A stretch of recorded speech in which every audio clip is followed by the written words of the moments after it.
राधे राधे दोस्तों आज की वीडियो में हम आपको बताएंगे कि हम सब कौन हैं। इस वीडियो को अंत तक जरूर देखें। अगर अभी तक आपने हमारे चैनल मोटिवेशनल शॉर्ट स्टोरीज को सब्सक्राइब नहीं किया है तो जल्दी से सब्सक्राइब करके नोटिफिकेशन बेल ऑन कर ले ताकि आप कृष्णा से जुड़ी कोई वीडियो मिस ना करें। तो आइए आज का वीडियो शुरू करते हैं। आइए इसे एक कहानी से समझते हैं।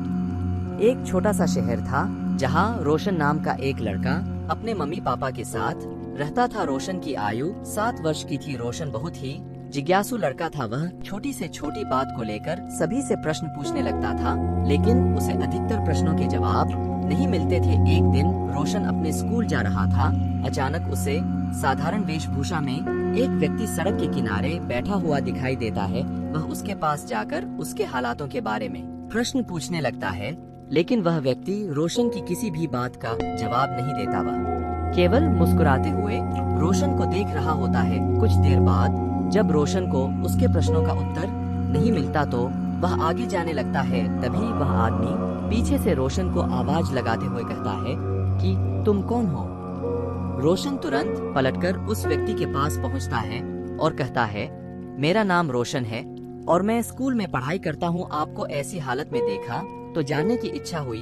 तभी उस व्यक्ति ने फिर से रोशन से वही प्रश्न पूछा, तुम कौन हो। अब रोशन की जिज्ञासा बढ़ने लगी थी, क्योंकि रोशन ने अपना नाम तो बता ही दिया था, फिर भी वह व्यक्ति उसे दोबारा वही प्रश्न क्यों पूछ रहा है। तभी रोशन उस व्यक्ति से कहता है, आप पागल तो नहीं, मैंने आपको अपना नाम बताया है, फिर भी आप मुझसे पूछ रहे हैं कि मैं कौन हूँ। उस व्यक्ति ने जवाब देते हुए कहा, मैंने तुम्हारा नाम नहीं पूछा था, बल्कि तुम कौन हो यह पूछा है। अगर इसका उत्तर जानते हो तो बताओ, वरना आगे बढ़ो। उस व्यक्ति की तेज आवाज सुनकर रोशन मायूस होकर अपने स्कूल की तरफ चल देता है। रोशन उस व्यक्ति के सवाल से चिंतित हो चुका था। वह स्कूल पहुंचकर अपनी कक्षा में जाकर शांत बैठ जाता है और जैसे ही शिक्षक कक्षा में आते हैं वह उनसे सर्वप्रथम यही सवाल करता है कि मुझे बताइए, मैं कौन हूँ। शिक्षक मुस्कुराते हुए कहते हैं, तुम इस स्कूल के विद्यार्थी हो। रोशन जवाब पाकर खुश हो जाता है।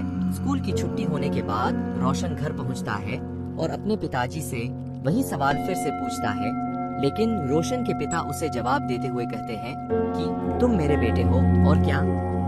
अब रोशन का दिमाग घूमने लगता है, क्योंकि शिक्षक और पिताजी दोनों के उत्तर अलग अलग थे। रोशन अगले दिन सुबह सुबह स्कूल के लिए निकलता है। रास्ते भर रोशन की निगाहें उसी व्यक्ति को खोज रही होती है जिसने उससे प्रश्न पूछा था, लेकिन वह रोशन को कहीं दिखाई नहीं देता। रोशन मायूस होकर अपने स्कूल पहुंच जाता है। रोशन का कक्षा में मन नहीं लग रहा होता। उसे बस एक ही सवाल खाया जा रहा था कि वह कौन है। सभी लोगों ने अलग अलग उत्तर जो दिए थे। स्कूल की छुट्टी होते ही सभी बच्चे बाहर निकलते हैं। तभी रोशन की नजर उसी व्यक्ति पर पड़ती है। वह छोटे बच्चों के खिलौने बेच रहा था। रोशन दौड़कर उसके पास पहुंच जाता है और उसे कहता है, मुझे बताओ, मैं कौन हूँ।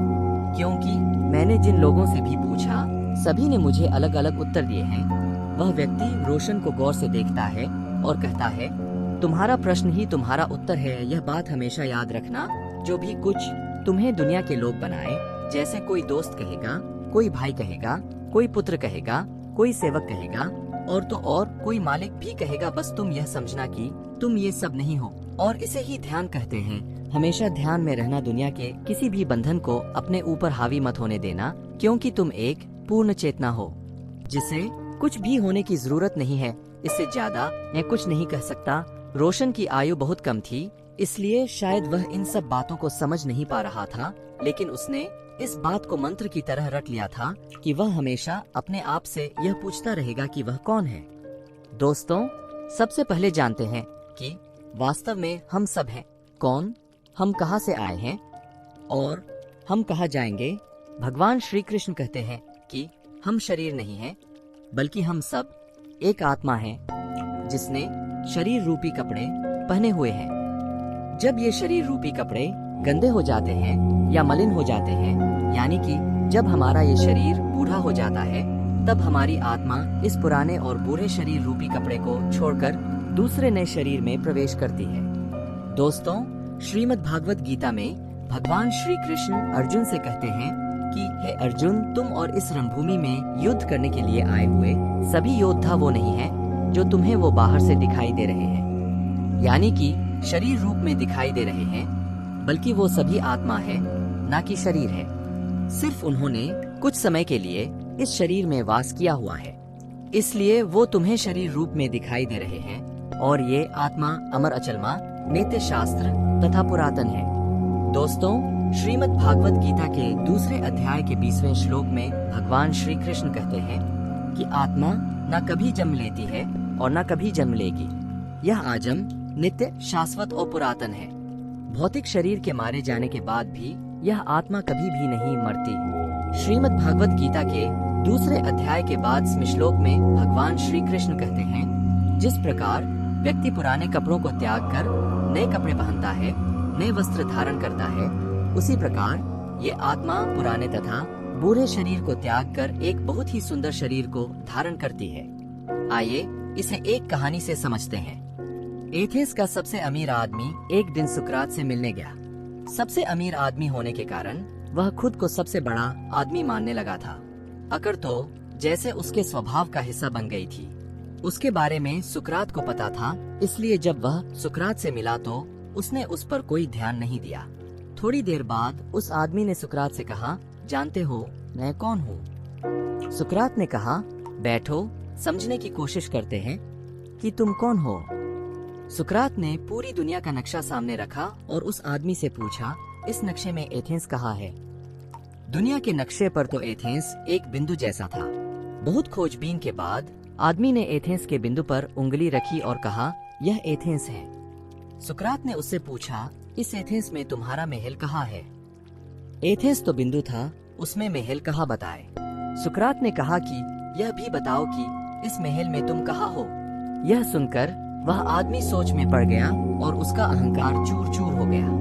जब वह आदमी वहाँ से जाने लगा तो सुकरात ने वह नक्शा उसे दे दिया और कहा, जब भी अकड़ तुम्हें पकड़ने का प्रयास करे तो यह नक्शा खोल कर देख लेना, दुनिया में कहाँ एथेंस है, कहाँ मेरा महल है और कहाँ मैं हूँ। दोस्तों, हम सब भगवान के धाम से आए हुए हैं। दोस्त, हमने और आप सभी ने बहुत बार धरती पर जन्म लिया और बहुत बार हमारी मृत्यु भी हुई है।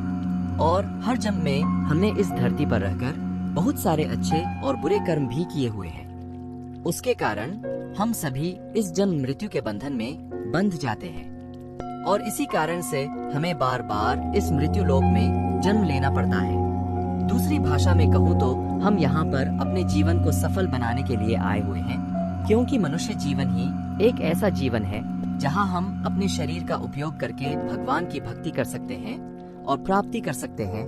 और किसी भी योनि में हम भगवान की भक्ति नहीं कर सकते और भागवत प्राप्ति भी नहीं कर सकते। इसलिए हमें इस अवसर को यूं ही गंवाना नहीं चाहिए। दोस्तों, श्रीमद् भागवत गीता में भगवान श्री कृष्ण अर्जुन को कहते हैं कि मनुष्य का जन्म और प्रधान उद्देश्य मोक्ष प्राप्त करना है, और ये मोक्ष केवल मनुष्य के शरीर के द्वारा ही संभव होता है। इसलिए मनुष्य के शरीर को मोक्ष का द्वार भी कहा जाता है। हे अर्जुन, हर जीवात्मा को मनुष्य का शरीर बड़ी मुश्किल से मिलता है। 84 लाख योनियों को भोगने के बाद सबसे आखिर में जीवात्मा को मनुष्य का शरीर मिलता है। इसलिए इसे यूं ही नहीं गंवाना चाहिए, क्योंकि देवी देवता भी मानव शरीर की आकांक्षा करते हैं ताकि उनको भी मुक्ति मिल सके। परंतु मनुष्य इस शरीर को अर्थात मोक्ष के अवसर को गंवाता रहता है और अपने सारे जीवन को भोग विलास में बिताता रहता है। और जब उसके शरीर की मृत्यु छोड़ने का समय आता है, तब भी वासना उसका पीछा नहीं छोड़ती। दोस्तों, जब हम भगवान की भक्ति करने लगते हैं, तब धीरे धीरे हमारे सभी पापों का अंत होने लगता है। और जब हमारे सभी पापों का अंत हो जाता है, तब हमारी आत्मा को भगवान श्री कृष्ण मुक्ति दे देते हैं। और मुक्ति मिलने के बाद हम भगवान के धाम यानी बैकुंठ चले जाते हैं। वहाँ पर हमें साक्षात भगवान श्री कृष्ण की सेवा करने का मौका मिलता है। मित्रों, इस वीडियो में इतना ही।